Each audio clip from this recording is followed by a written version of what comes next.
Com muita satisfação, concedo a palavra ao senador Wilder Moraes. Senador Wilder Moraes, Vossa Excelência dispõe de até 15 minutos. Nosso governador. Obrigado, presidente. Senhoras e senhores senadores, o Brasil vive um momento importante em sua história. E nós, senadores, somos chamados a decidir a questão da maior relevância para a sociedade, instaurar o processo por crime de responsabilidade da Presidente da República. Ao longo de mais de um ano, temos assistido, horrorizados, uma sucessão interminável de denúncias de corrupção. O Brasil vive uma crise política e econômica sem precedentes. Mais que isso, uma inédita crise de confiança e de representatividade. A maioria esmagadora da população brasileira rejeita sua governante. Ela se tornou impopular pela falta de respeito à moralidade. E por isso, estamos votando o relatório do senador Antônio Anastasia, ponto alto do momento político que vive o Brasil. Tive o cuidado de ler com atenção o relatório. Quanto mais eu lia e acompanhava as discussões da Comissão Especial de Impeachment, mais pude ter certeza de que sempre estive do lado certo do debate. O lado que preserva a soberania popular em detrimento de um projeto de poder que se revelou ruim para os interesses do Brasil. Alguém propaga que esse processo é um golpe. Acreditar nessa mentira é o mesmo que defender que quem tem mandato está autorizado a praticar arbitrariedade sem lhe atribuir qualquer responsabilidade. Todo agente público, inclusive a Presidente da República, deve completa obediência à ordem jurídica. Ninguém pode afastar da legalidade, seja qual for a justificativa, para o desvio de conduta.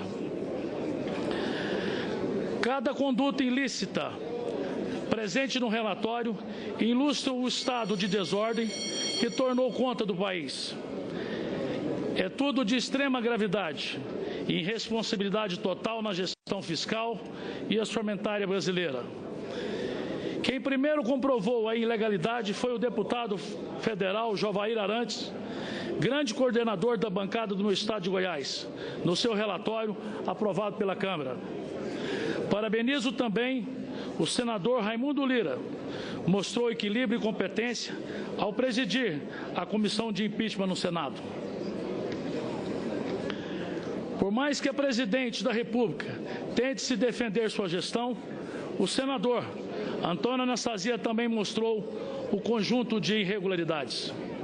A denúncia tem todo o requisito necessário para a instalação do processo de impedimento da Presidente. Além do mar de ilegalidade, a economia brasileira pagou um alto preço, agoniza e pede socorro. Porém, as instituições se mostraram fortes, o empresariado resistiu como pôde, o trabalhador sobreviveu, mesmo perdendo o poder de compra e até mesmo seu emprego.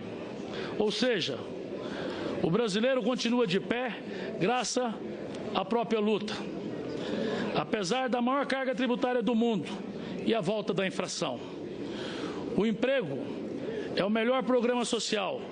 O empreendedorismo é o melhor projeto para a vida, para mudar de vida. Não há nada mais indigno e humilhante para uma pessoa de que não conseguir sustentar sua família. De país seguro para investimento, o Brasil passou a ser visto como total desconfiança no cenário internacional. Agências avaliam que é um risco investir no Brasil. Isso afugentou o capital estrangeiro. A confiança externa só não é menor que a interna. A Presidente dá demonstrações claras de que não tem prestígio, nem força e nem respaldo político. Nem se ela quisesse, conseguiria efetuar a mudança de que o Brasil precisa. O isolamento fez dela uma ilha cercada de problemas para todos os lados. Tamanha crise só pode ser resolvida com a coalizão que restaure a governabilidade e traga confiança, que só será possível através do imediato afastamento do presidente da República. O Brasil necessita urgentemente de um governante capaz de dialogar com toda a corrente política do Congresso. Resgatar o Brasil dessa vergonhosa gestão, extinguir os avanços de esquerda, romper com as mentalidades retrógradas, premiar o mérito e não a militância. O Congresso caberá fazer as reformas de que o Brasil precisa. A reforma política, a reforma tributária, fiscal, trabalhista e também o novo Pacto Federativo. É hora de iniciativas modernas, como a terceirização, as organizações sociais. Precisamos avançar, presidente. É também hora de discutir as leis penais. A violência tomou conta de tudo. Acabou a paz até em pequenas cidades. O Congresso é obrigado a fazer a sua parte, exigir do governo federal recursos para a segurança pública. Os estados e os municípios não aguentam mais. Outro motivo da criminalização é a droga, mal do século. Precisamos jogar duro contra o tráfico, retomar o controle das ruas, devolver as praças para as famílias, acabar com a Cracolândia e com a boca de fumo, confiscar os bens do tráfico e investir na recuperação dos dependentes químicos. E também combater o desvio do dinheiro público. O Ministério Público Federal liderou a campanha 10 medidas contra a corrupção. O Congresso precisa assinar embaixo de cada uma delas. E ao presidente Temer, basta cumprir essas medidas e também a Constituição. Para combater a recessão, foi publicado um documento, A Ponte para o Futuro. Nele se restaura a fé na vocação empreendedora do brasileiro. O que falta ao nosso povo é oportunidade. Falta ao novo presidente dar essa oportunidade aos brasileiros. No documento, Temer aponta um caminho para superar a estagnação econômica que traz tanta dor e sofrimento ao nosso povo.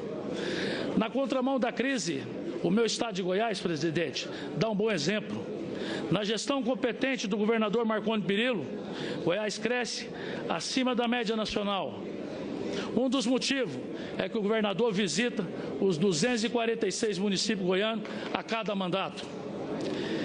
E é disso que um governante precisa, entender a realidade local de suas desigualdades e não gerar mais dificuldades que piore a realidade. Deposito em Michel Temer a minha confiança, a minha esperança de que dias melhores virão. Acredito em sua capacidade de diálogo com toda a classe política, sem observar bandeira partidária, e que toda a sociedade civil organizada. Temer precisa integrar a presidência da República a esse país continental. A exemplo de Marconi, Temer deve percorrer o Brasil, acompanhado de seus ministérios. Não adianta ficar em Brasília, a agenda deve ser pelo Brasil adentro, longe de gabinetes, perto da dificuldade do povo. Outro ilustre goiano, Henrique Meirelles, provavelmente assumirá o Ministério da Fazenda.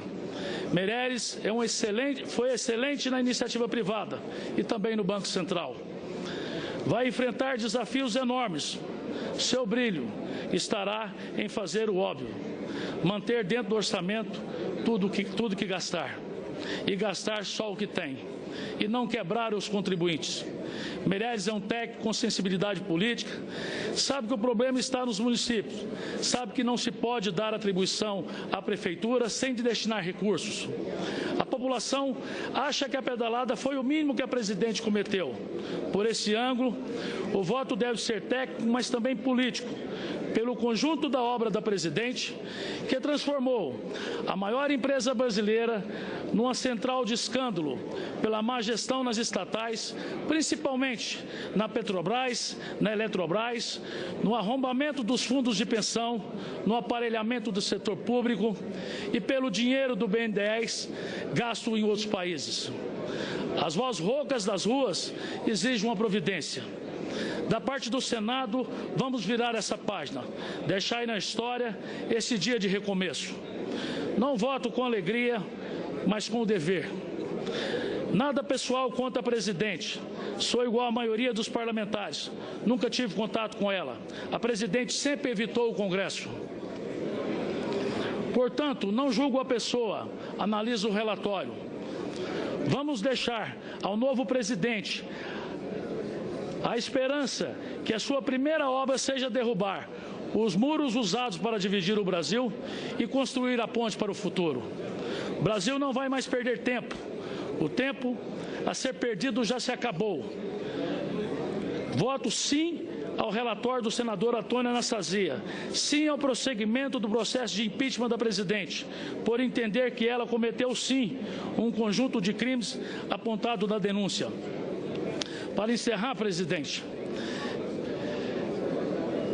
sugiro ao novo presidente Michel Temer que acabe com mais um erro do governo que termina nesta noite. Percorra o Brasil junto com seus ministros. Fique no mínimo 2 dias por ano em cada estado. Só assim, para conhecer de perto o Brasil, saber da realidade em cada lugar. Temer vai evitar programas genéricos. A necessidade de um estado é diferente da do outro. E o único detalhe que une o país é lutar pelo fim do atraso. Era esse meu pronunciamento, presidente. Muito obrigado.